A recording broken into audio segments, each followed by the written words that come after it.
शुक्रिया अदा करिए ओवैसी साहब का, असदुद्दीन ओवैसी साहब का शुक्रिया अदा कीजिए। अख्तरुल इमान साहब का केस व्यवहार न्यायालय किशनगंज में करने जा रहे हैं। 5 करोड़ रुपए का मानहानि का सता रहा है कि आपकी विधायकी जा रही है। नहीं तो आप तो जिला परिषद 2 बार हारे थे। आपके परिवार के लोग तो मुखिया के बारे में बात करने की भी आपकी हैसियत नहीं है। आइए ना, विधायक इजहार अस्फी साहब, प्रतिनिधि उनका खुद का बेटा इम्तियाज उर्फ गुड्डू अस्फी साहब, पीए उनका खुद का सन बेटा आसिफ साहब, और ठेकेदार भी उनका दामाद सादिक अंजुम और अशफाक साहब, पूरे परिवार मिलकर ही कोचाधामन में क्या विकास की। नमस्कार, सत श्री अकाल, मैं रोशन कुशवाहा और आप देख रहे हैं times of Sitamarhi. Times of Sitamarhi में आपका स्वागत है। जी हाँ, इजहार अस्फी साहब कभी सोचे भी नहीं होंगे कि ये मास्टर मुजाहिद साहब पे बोलना इतना भारी पड़ जाएगा। अभी आपने देखा, ये है डॉक्टर नूर आलम, सामाजिक कार्यकर्ता है प्लस मास्टर मुजाहिद साहब के कट्टर समर्थक है। और जैसे ही मास्टर मुजाहिद साहब के ऑफिस को लेकर कहा गया इजहार अस्फी द्वारा कि ये कब्जा किया गया है, इसी पे भड़क गए डॉक्टर नूर आलम साहब और साफ साफ इजहार अस्फी साहब को कड़े शब्दों में कहा कि 5 करोड़ का मैं मानहानि का दावा करूंगा। आखिर इजहार अस्फी साहब इतना बौखला क्यों गए? बात क्या है? बात समझनी है तो पूरी खबर देखिए। बात यह है कि ऑल इंडिया मजलिस इत्तेहादुल मुस्लिमीन और मास्टर मुजाहिद साहब में बातें बन गई है। जी हाँ, अब ऑल इंडिया मजलिस इत्तेहादुल मुस्लिमीन मास्टर साहब ज्वाइनिंग होने जा रहे हैं और उसके बाद कोचाधामन से प्रत्याशी भी घोषित होंगे। इसीलिए इजहार अस्फी साहब को अब डर लगने लगा है कि जैसे मास्टर मुजाहिद साहब कोचाधामन से चुनाव लड़ेंगे तो इस बार उनकी सफाया हो जाएगी और दूर दूर तक इजहार अस्फी साहब नजर भी नहीं आएंगे, चाहे उनके बड़बोले बेटे। जी हाँ, आपने देखा सोशल मीडिया पे अनाप शनाप ओवैसी साहब को लेकर बोला 1 करोड़ की सैलरी, क्या क्या आपने देखा ही होगा। और इस बार जैसे ही मास्टर मुजाहिद के बारे में पता चल गया है कि ये ऑल इंडिया मजलिस इत्तेहादुल मुस्लिमीन में शामिल हो रहा है तो हमारी लोटिया डूबना तय है। इजहार अस्फी साहब किस पे टारगेट कर रहे हैं? तो मास्टर मुजाहिद साहब पे। इसीलिए डॉक्टर नूर आलम साहब ने अच्छे तरीके से, अच्छे सलीके से इजहार अस्फी साहब को समझा दिया है। जब वो विधायक बने, किसकी बदौलत बने? जी हाँ, अगर ओवैसी साहब, अख्तरुल इमान साहब नहीं चांस दिए होते, आज इजहार अस्फी को कोई जानने वाला नहीं था, कोई पहचानने वाला नहीं था। और जब वो जीत कर आया तो अपना रंग रूप तो दिखाया, प्लस अपने पूरे खानदान को एक पद दे दिए। इसीलिए कहीं ना कहीं इस बार जो इजहार अस्फी साहब का जो निशाना था, जो टारगेट मास्टर मुजाहिद था, वो कहीं ना कहीं गलत जगह पे इजहार अस्फी चले गए। और इसीलिए जो डॉक्टर नूर आलम साहब उनको अच्छे सलीके से सुना रहे हैं, समझा रहे हैं। आप उनकी बातें सुनिए। ये कोई आरोप नहीं है, ये बौखलाहट है। और सबसे पहले मैं आप लोग को बोलना चाहूँगा, राजनीति में एथिक्स होता है।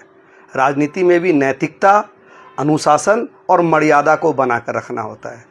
कल प्रतिनिधि जी, पता नहीं मुझे कि उनकी यही भाषा शैली है क्या वो इसी तरह से असभ्य तरीके से बोलते हैं क्या, उन्होंने जिस तरह से निजी आरोप प्रत्यारोप किया बिना किसी साक्ष्य के, वो ना केवल गलत है बल्कि गैर कानूनी भी है।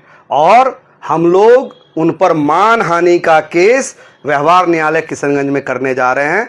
5 करोड़ रुपए का मानहानि का केस करेंगे कि अगर उनके पास कोई साक्ष्य है। उन्होंने जो कल आरोप लगाया कि जो हमारा पार्टी कार्यालय है इमली गोला चौक में बिलाल मस्जिद के जस्ट अपोजिट, उनका कहना है कि हमारे नेता ने हड़पा है। आपके पास साक्ष्य है तो पेश करें, अन्यथा मानहानि की केस के लिए तैयार रहें।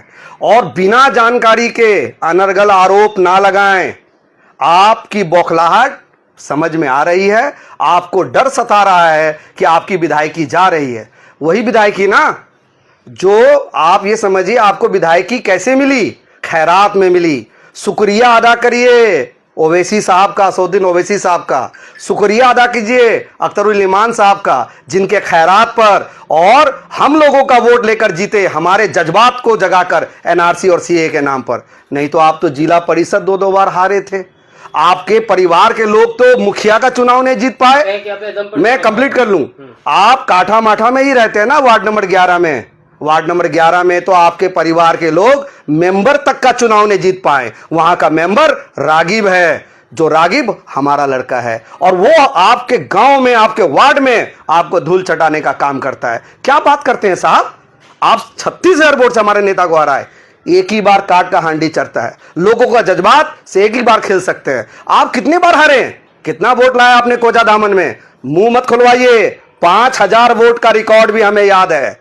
और दोबारा आप जीत कर दिखाइए ना। आप किसके बारे में बात कर रहे हैं? मास्टर मुजाहिद के बारे में? मास्टर मुजाहिद के बारे में बात करने की भी आपकी हैसियत नहीं है। वो कोचाधामन के नेता नहीं है, वो पूरे जिला के नेता हैं। मैं मीडिया के बंधु को बताना चाहूंगा, पिछले 1.5-2 महीने से हम लोगों ने इस्तीफा दिया। जदयू पार्टी को हम लोगों ने छोड़ा। क्यों छोड़ा? कौम के लिए छोड़ा, मिल्लत के लिए छोड़ा। मिल्लत को और कौम के खिलाफ ये एनडीए की सरकार ने वक्फ संशोधन कानून पास किया। हम लोगों ने आदरणीय मुख्यमंत्री नीतीश कुमार तक बात पहुंचाई, हमारे नेता मास्टर मुजाहिद साहब ने भी पहुंचाया, मीडिया सेल के जिला अध्यक्ष के रूप में मैंने भी अपनी बात रखी। जब हमारे सुझाव को वक्फ संशोधन कानून में शामिल नहीं किया गया, हम लोगों ने पार्टी छोड़ दिया। क्या छोड़ने के बाद मास्टर मुजाहिद बैठे हैं? नहीं।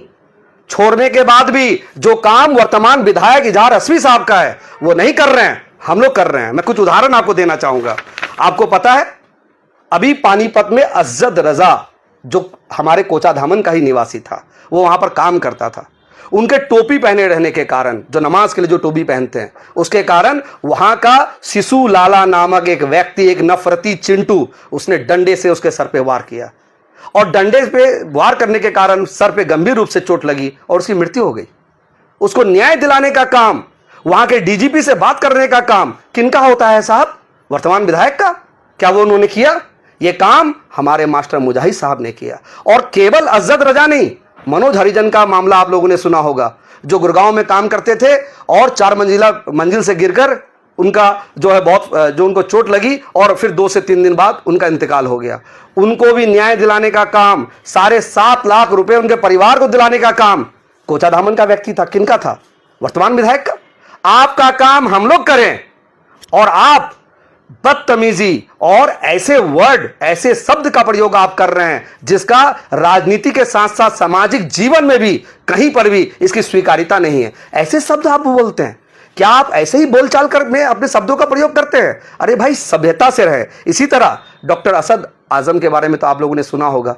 MBBS के बाद MS कर रहे थे वो AMU से। बहुत बड़ी क्षति है ये कोचाधामन के लिए। उनका पोस्टमार्टम नहीं हो रहा था हरियाणा में। हरियाणा के DGP से हमारे नेता मास्टर मुजाहिद साहब ने बात किया। पोस्टमार्टम में जो भी देरी हो रही थी, जो भी कागजी प्रक्रिया थी, उसको पूरा करके उनका डेड बॉडी आया और सुपुर्दे खाक हुआ कोचाधामन की जमीन में। इसी तरह आप लोगों ने सुना होगा मैनुल हक के बारे में, कोचाधामन का ही लड़का। दिल्ली पुलिस की स्पेशल सेल ने उनको गुड़गांव से केवल इसलिए उठा लिया कि वो बांग्लादेश के किसी व्यक्ति से बात कर रहे थे। मास्टर मुजाहिद को जैसे इसकी जानकारी उनके बड़े भाई ने दिया, उन्होंने स्पेशल सेल के अधिकारियों से बात किया और बात करने के बाद उनकी रिहाई करवाई। तो काम हम करें और आप काम करो नहीं। आप मुझे अपना काम तो बताइए। पिछले 5 सालों में माननीय विधायक ने क्या काम किया, मुझे दीजिए, रिपोर्ट कार्ड दीजिए। मैं एक किशनगंज का व्यक्ति होने के नाते मैं आपसे ये मांगता हूं, आप मुझे दीजिए। मैं ऑन कैमरा बोल रहा हूं। क्या विधायक जो निधि होता है, जिसके तहत लगभग 4 करोड़ रुपए सालाना विधायक को मिलते हैं, उस निधि के तहत कोचाधामन में क्या काम आपने किया, हमें बताइए। काम के नाम पर आपने सिर्फ एक ही चीज किया, दुबई से लेकर किशनगंज तक आप बिरयानी की दुकान खोल रहे हैं और हम किशनगंज के लोगों को बॉलीवुड स्टार से भेंट करा रहे हैं। कभी आप गुलशन ग्रोवर से, बैटमैन से भेंट करा रहे हैं, तो कभी हमारा भेंट आदित्य पंचोली से करा रहे हैं। क्या यही विकास है? क्या इसीलिए कोचाधामन के लोगों ने आपको वोट दिया? और आप क्या बोलते हैं साहब कि 9 महीने और 10 महीने का बच्चा, गर्भ की बात कर रहे हैं। ऐसी बातें, अमर्यादित बातें अब ऑन कैमरा मीडिया बंधु के सामने बोल रहे हैं कि बच्चा पाले कोई और जो है क्रेडिट कोई ले। आपके अंदर हिम्मत है? इसीलिए कहा जाता है कि सोच समझ कर कुछ कुछ जो बातें होती है वो बोलना होता है।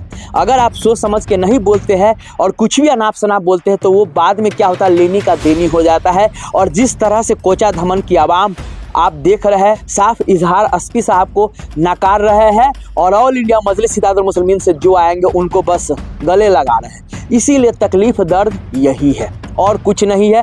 विशेष जिस तरह से सीमांचल से आरजेडी कांग्रेस सबका लोटिया डूबना तय है, जैसे ही 2 दिग्गज नेता एक साथ आ रहे हैं, उससे तो सब जो विरोधी पार्टी है, खासकर जन स्वराज, उसके बाद आपका आरजेडी, कांग्रेस, जेडीयू, सबकी हालत पस्त है। विशेष जिस तरह से डॉक्टर नूर आलम साहब ने अच्छे तरीके से समझाया इजहार हस्बी साहब को, इसको लेकर आपका क्या कहना है? सो प्लीज़ आप लोग कमेंट करके जरूर बताएं। तब तक के लिए बाय बाय, टेक केयर, देखते रहिए टाइम्स ऑफ सीतामढ़ी।